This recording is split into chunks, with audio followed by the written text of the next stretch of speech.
देखो, आज हम डिस्कस करने जा रहे हैं बोर मॉडल के लिमिटेशन के बारे में। बोर ने एक मॉडल दिया था, रादरफोर्ड जो मॉडल दिया था उनके आगे बढ़ाने के लिए उसका जो लिमिटेशन था, रादरफोर्ड मॉडल के जो लिमिटेशन था वो सब का हटाकर बोर ने एक मॉडल दिया था। तो बोर मॉडल भी सही नहीं निकला। जब साइंस के प्रोग्रेस हुआ, केमिस्ट्री के प्रोग्रेस हुआ, एटॉमिक फिजिक्स के नए तरफ कुछ डिस्कवरी हुआ तो निकला जो बोर के मॉडल में भी बहुत कुछ गलती है। तो इन सभी गलतियों क्या क्या था वो हम डिस्कस करने जा रहे हैं। तो सबसे पहले देखो, बोर्स के जो मॉडल था उसका एडवांटेज क्या था। रादरफोर्ड ने जो मॉडल दिया था उस मॉडल में एटम का स्टेबिलिटी नहीं था। रादरफोर्ड ने एटॉमिक मॉडल जो दिया था उसमें एटम कैसे स्टेबल होते वो रादरफोर्ड ने एक्सप्लेन नहीं कर पाया। लेकिन बोर ने वो जो उस लिमिटेशन के हटाया और उन्होंने जो मॉडल दिया था उन्होंने एटम के स्टेबिलिटी का अच्छी तरह से एक्सप्लेन किए थे। उन्होंने बताया एटम स्टेबल होते कैसे स्टेबल होते वो हम बोर मॉडल में डिस्कस किए थे।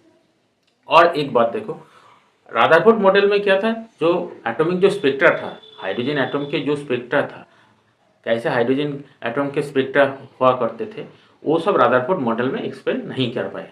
लेकिन बोर ने जो मॉडल दिया वो हाइड्रोजन को जो स्पेक्ट्रा है वो सही तरह से एक्सप्लेन किया।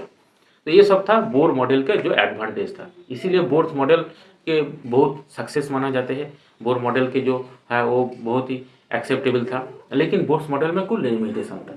देखो, सबसे पहले जो लिमिटेशन होती है वो यही आती है, वो स्पेक्ट्रा वाला लिमिटेशन।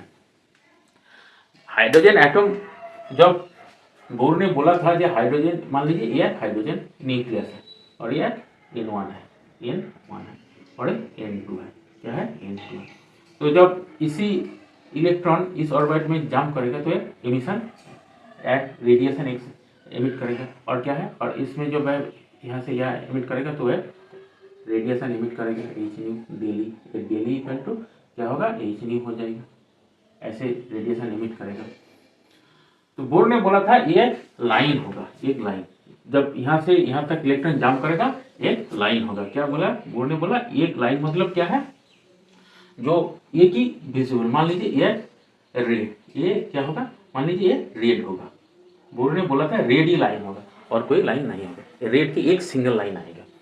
लेकिन जब इसी एक्सपेरिमेंट जब कोई सोफिस्टिकेटेड जो स्पेक्ट्रोस्कोपी था उसी के अंदर जब हम साइंटिस्ट ने किया था तो देखने को मिला ये जो रेड लाइन है ना, ये सिंगल लाइन नहीं है, ये एक्चुअली ये फाइनल दो लाइन के साम है, दो लाइन के साम है। तो बोर ने बोला था कि एक ही लाइन होगा क्योंकि एक एनर्जी स्टेट से दूसरे एनर्जी स्टेट पर इलेक्ट्रॉन जाम किए थे, तो इसीलिए एक ही एनर्जी स्टेट होगा। किंतु एक्चुअल में ये दो लाइन हुआ था। दो लाइन मतलब क्या है, इसमें बोर जो एक एनर्जी लेवल बताया था एक्चुअली वो क्या होगा, 2 एनर्जी लेवल होगा। एक एनर्जी से जब इलेक्ट्रॉन जाम करेगा तो एक ही लाइन होगा और जब वो 2 एनर्जी लेवल से जाम करेगा तो 2 लाइन होगा। ऐसे होते स्पेक्ट्रा। तो मतलब क्या है, बोर ने जो सजेस्ट किया एनर्जी लेवल वो सही नहीं निकला, वो गलत निकल गया। तो ये तो हाइड्रोजन एटम के लिए हो। और देखो, बोर ने हाइड्रोजन एटम के स्पेक्ट्रा के एक्सप्लेन किए थे। लेकिन हाइड्रोजन के अलावा जो एटम था, मान लीजिए कि हीलियम है, हीलियम हाँ और लिथियम, ऐसे जो एटम था जो हाइड्रोजन नहीं है उस एटम के बोर ने एक्सप्लेन नहीं कर पाए। ये बोर के लिमिटेशन है।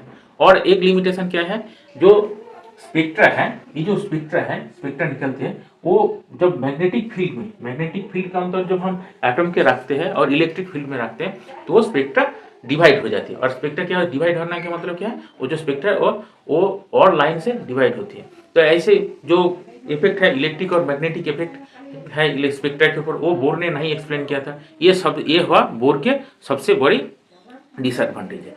और एक डिसएडवांटेज भी है बोर मॉडल के। देखो, एटम कैसे मॉलिक्यूल फॉर्म करते हैं ये भी बोर ने नहीं बताया था। एटम तो मॉलिक्यूल फॉर्म करते हैं, वो केमिकल रिएक्शन में पार्ट लेती है, लेकिन कैसे लेती है, किस तरह से लेती है, ये बोर ने नहीं बताया था। ये भी बोर का लिमिटेशन था। तो यही बोर का लिमिटेशन